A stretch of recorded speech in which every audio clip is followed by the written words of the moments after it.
നിശബ്ദ സഹിച്ചവനെ പച്ചവെള്ളത്തിന്റെ മധുരം പറയാൻ ചൊല്ലുന്നു.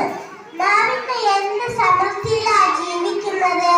ഇഷ്ടംപോലെ ഭക്ഷണവും ഇഷ്ടംപോലെ വസ്ത്രവും ഇതെല്ലാം ലഭിക്കുന്നു. പക്ഷേ ഇതൊന്നും ലഭിക്കാത്ത എത്രയോ കുട്ടികൾ നമ്മുടെ ചുറ്റുപാടുണ്ട്. അങ്ങനെയുള്ള ഒരു ബാലിന്റെ കഥയാണ് ഞാൻ ഇവിടെ പറയാൻ പോകുന്നത്. എന്റെ കഥയുടെ പേരെന്തെന്ന് അറിയാമോ? പണ്ട് ഒരു കൊച്ചു ഗ്രാമത്തിൽ ഓലമേല കൊച്ചു കുടുങ്ങി ഒരു ബാലൻ താമസിച്ചിരുന്നു. അവന്റെ പേരാണ് കുട്ടൻ. സ്കൂൾ ജീവിതം എന്താണെന്ന് പോലും അറിയില്ല. കഷ്ടപ്പാടുണ്ടാകിട്ടുണ്ടായിരുന്നു അവന്റെ കൂട്ടൻ. ഒരു നേരത്തെ ആഹാരം പോലും കഴിക്കാത്തില്ല അവന്. പഠിക്കാനുള്ള ആഗ്രഹം വളരെ വലുതായിരുന്നു. അങ്ങനെ അവന്റെ അമ്മ ഒരു സർക്കാർ സ്കൂളിൽ ചേർത്തു.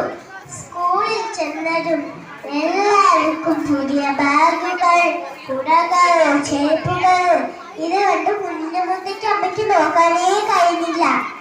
അങ്ങനെ സ്കൂളിൽ വെച്ച് കുട്ടനെ ബാബു എന്നൊരു കൂട്ടുകാരനെ കിട്ടി. അവൻ വളരെ ധനികനായിരുന്നു. അപ്പോൾ കുട്ടൻ ചോദിച്ചു, നിന്റെ വീട് ഓലയാണോ ഓടാണോ? അപ്പോൾ ബാബു പറഞ്ഞു, മാളികപ്പുറമുള്ള വീട്. കുട്ട അതിശയത്തോട് ചോദിച്ചു, മാളികപ്പുറമുള്ള വീടോ? നീ അങ്ങനത്തെ വീടൊന്നും കണ്ടിട്ടില്ലേ? ഒരു ദിവസം എന്റെ വീട്ടിലേക്ക് ഞാൻ കൊണ്ടുപോവാ. അങ്ങനെ കുട്ടനെ കൂട്ടി ബാബു തന്റെ വീട്ടിലേക്ക് പോയി. വീട് കണ്ടതും കുട്ടൻ ഞെട്ടിപ്പോയി. അയ്യോ, ഇത് കൊട്ടാരം പോലെ ഉണ്ടല്ലോ. വാതിൽ തുറന്നതും കുട്ടൻ പേടിച്ചു പോയി. അങ്ങനെ കുട്ടൻ നോക്കിയപ്പോൾ അടിപൊളിയുള്ളൊരു മറ്റൊരു വീട്. ആ വീട്ടിനകത്ത് എന്താണെന്നോ? ഒരു വലിയ പട്ടിക്കുട്ടി. പട്ടിക്കുട്ടിന്റെ മുമ്പിൽ എന്താണെന്നോ? ഒരു വലിയ പാത്രം നിറയെ ഭക്ഷണം. ഇത് കണ്ടു കുട്ടന്റെ വായിൽ വെള്ളം മൂറി. അങ്ങനെ സ്കൂളിൽ വെച്ച് ടീച്ചർ എല്ലാവരുമായി ഒരു ചോദ്യം ചോദിച്ചു, നിങ്ങൾക്ക് ഭാവിയിൽ ആരാവണമെന്ന് ആഗ്രഹം?